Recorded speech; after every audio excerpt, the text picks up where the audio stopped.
وزیر اعظم صاحب بہت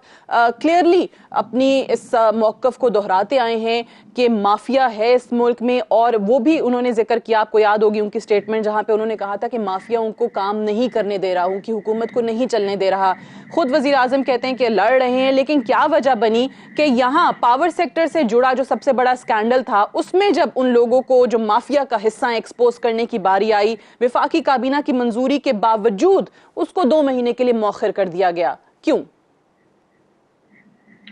دیکھیں جی، کابینہ کی جو میٹنگ تھی اس میں تو میں موجود نہیں تھا،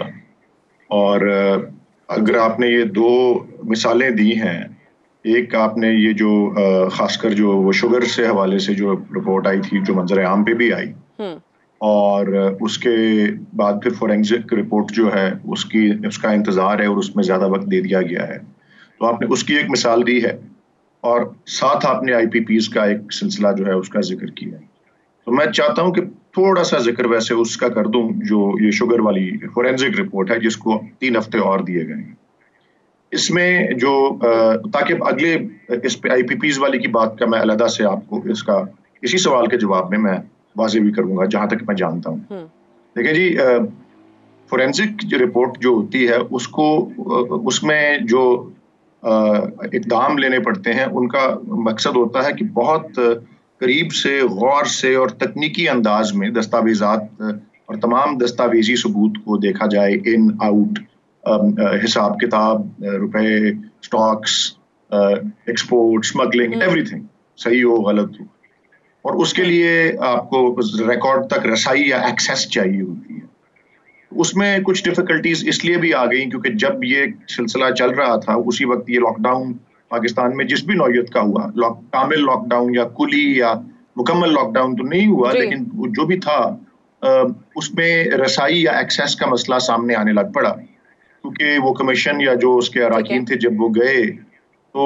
ان کو شوگر ملز کے کئی جگہوں پہ یہ کہا گیا کہ ہماری ملیں بند ہیں، ہم جب کھلیں گی تو پھر آپ کو دکھائیں گے. تو اس پہ تھوڑی بہت لیدے ہوئی، اور پھر ان کو یہ بھی کہنا پڑا کہ آپ نے اگر نہیں کھولنا تو ہمارے پاس یہ اختیار ہے کہ ہم آپ کے تالے توڑ کے، دروازے توڑ کے اندر آ کے خود لے لیں گے. تو اس میں کچھ ٹائم لگا، پلس فورینزک ایک جو تفتیش ہوتی ہے اس کی نوعیت ہی ایسی ہوتی ہے کہ اس میں ایکسپرٹ اور ماہرانہ جائزہ لیا جائے تو اس میں ٹائم لگتا ہے. تو ادھر تو یہ مقصد تھا، وہ بات درست ہے آپ کی. چلیں، آپ نے وہ بتا دیا کہ 25 تاریخ کیونکہ اناؤنس خود وزیر اعظم صاحب نے کی تھی، اس لیے لوگ انتظار کر رہے تھے. چلیں، بہرحال 3 ہفتے کا ٹائم مزید ہے، وہ بھی دیکھ لیتے ہیں 3 ہفتے کے بعد رپورٹ سامنے آتی ہے یا نہیں آتی. لیکن یہ آئی پی پیز والا جس میں باقاعدہ آپ کے لوگوں کے نام آئے،